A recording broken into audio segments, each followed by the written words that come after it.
Retired four-star General Jack Keane joins me now. General, is this the time when Israel should be aggressive with Iran? And is this the time when America should end appeasement? What say you? Yeah, let me put some context on that question, which is a very good one and obviously very timely.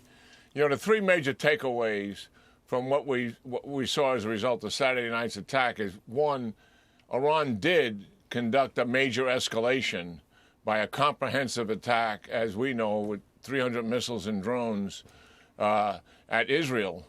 Yet Israel handed Iran a humiliating defeat, which is really quite stunning.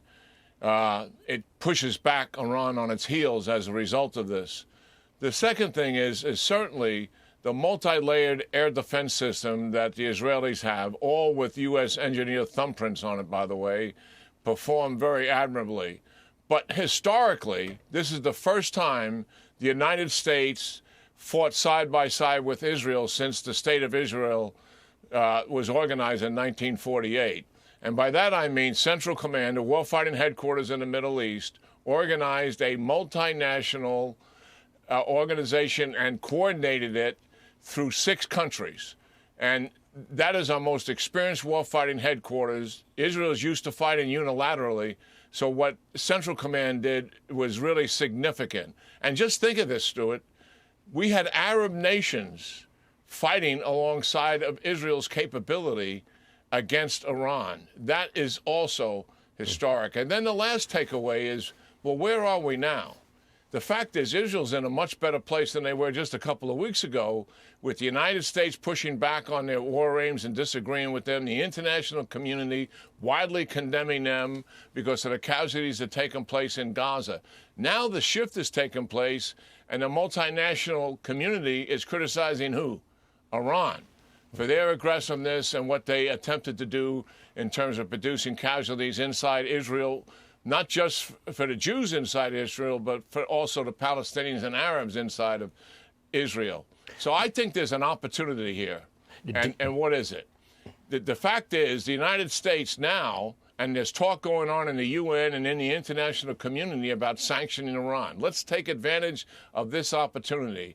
Likely, the Netanyahu administration is looking at that as a positive thing, and they may indeed exercise some strategic patience here and not retaliate right away, and let this thing develop a little bit to see if we can begin finally to get back to where we were in the Trump administration and crush Iran's economy. The second thing is, in terms of what Israel's going to do, one, they will retaliate. They have to. They can't normalize Iran attack in Israel, which took place on Saturday night. But I trust their judgment here about the level of attack, the comprehensiveness of it, the lethality of it. They have exercised good judgment for 6 months, in my view.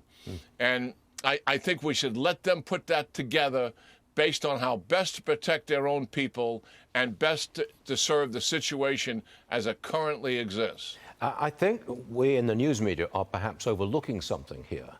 Our military, the American military, helped shoot down dozens of Iranian drones fired at Israel. To me, this looks like a serious American military success. I'm sure you'll back me up on that, General. No, there's no doubt about it. I mean, we shot down 70 drones is a number, and our ships shot down a number of the missiles, ballistic missiles. I'm not sure exactly that number, and it probably will take a few days to sort it all out. But yeah, there's no doubt about that. And the UK was involved, and France was involved in doing that as well. So yes, certainly it's historic and it's significant in terms of what took place, and it complemented what the Israelis were doing. I think it would have been maybe a different situation if we weren't there.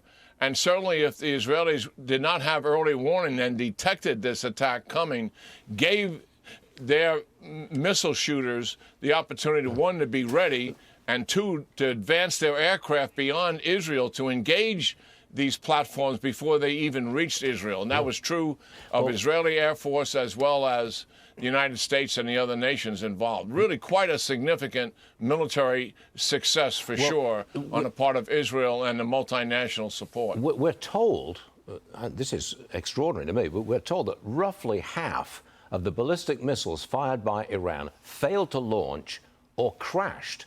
That doesn't say much for the quality of Iranian weaponry, does it?